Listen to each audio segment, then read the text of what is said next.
fala wa rabbika la yu'minuna.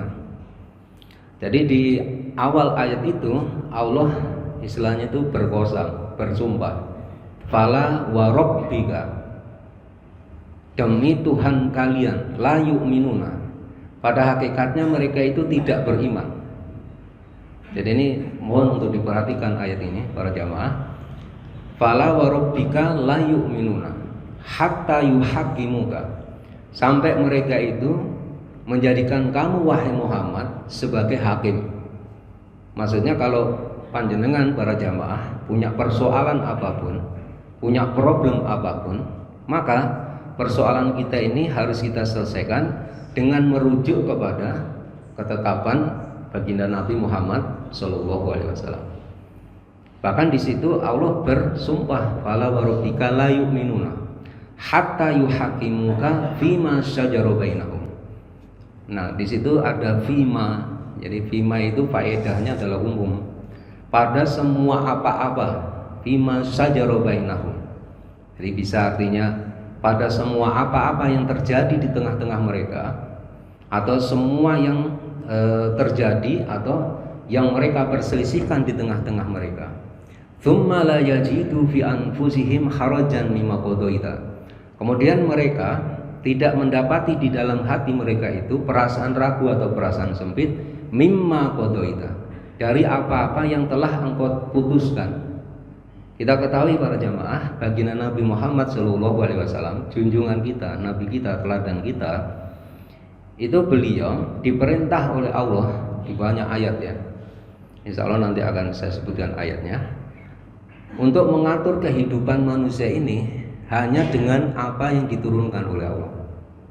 Satu contoh misalnya di Al-Quran disebutkan wa anihkum bainahum bima anzalallah, maka putuskanlah perkara yang terjadi di tengah-tengah mereka bima anzalallah, dengan apa yang diturunkan oleh Allah. Yang diturunkan oleh Allah tentu maksudnya adalah wahyu yang sampai kepada Nabi kita, Nabi Muhammad. Sehingga baginda Nabi, kalau panjenengan perhatikan di dalam sirah, beliau kalau ditanya sesuatu, maka beliau tidak akan pernah memberikan jawaban sampai datang wahyu yang menjelaskan kepada beliau.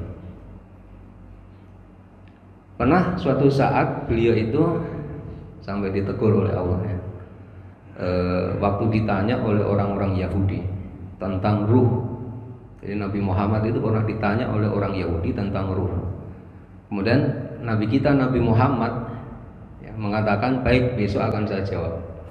Nggak pakai insya Allah ya, nggak pakai insya Allah. Maka kemudian ditegur oleh Allah Subhanahu wa Ta'ala, wala taqulanna li syai'in, janganlah kamu wahai Muhammad mengatakan sesuatu, maksudnya baik akan saya jawab besok, illa ayyasha Allah, kecuali ya atas apa yang dikehendaki oleh Allah Subhanahu wa Ta'ala. Jadi di situ itu disebutkan baginda Nabi Muhammad SAW itu harus mengatakan insya Allah dulu. Jadi inni fa'ilun dalika goda illa ayyasha Allah. Baru setelah kemudian turun ayat yang menjelaskan tentang ruh, baginda Nabi memberikan jawaban. Termasuk pernah beliau itu ditanya oleh seorang wanita namanya Khawlah binti Sa'labah. Jadi waktu itu beliau dizihar oleh suaminya. Zihar itu suami mengatakan kamu itu seperti punggung ibu saya. Jadi maksudnya suami tidak mau lagi mengumpuli istrinya. Kalau di tradisi jahiliyah, wanita yang dizihar itu ditalak, anak talak. Makanya Khawlah itu bertanya pada Nabi, karena belum ada wahyu yang turun kepada beliau, beliau menunda, tidak mau memberikan jawaban meskipun didesak berkali-kali. Jadi itu menunjukkan kepada kita para jamaah bahwa junjungan kita Nabi Muhammad SAW itu di dalam memutuskan segala sesuatu pasti berasal dari wahyu ya. Bahkan apa yang beliau katakan itu adalah wahyu, bukan berasal dari hawa nafsu. Wa ma yantiqu anil hawa in huwa illa wahyu yuha. Jadi di situ disebutkan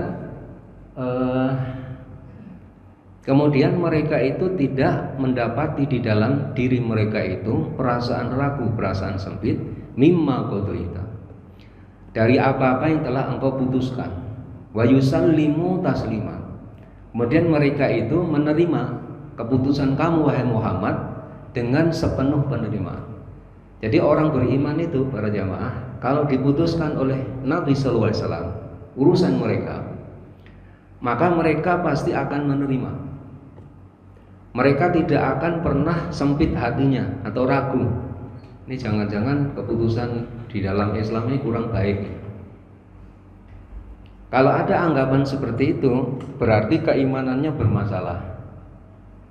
Makanya para ulama itu mengatakan, kalau tauhid itu yang paling gampang dilihat seseorang itu punya tauhid atau tidak, punya iman atau tidak, itu dia dari sisi ibadahnya.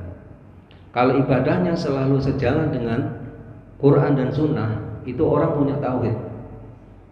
Meskipun kita juga wallahu alam bishawab, cuma itu indikasi bahwa orang itu punya iman. Karena iman itu refleksinya adalah ibadah.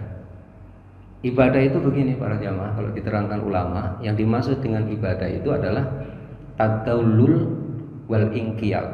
Jadi merendahkan diri atau al-khudu, dan al-inqiyad, mengikuti.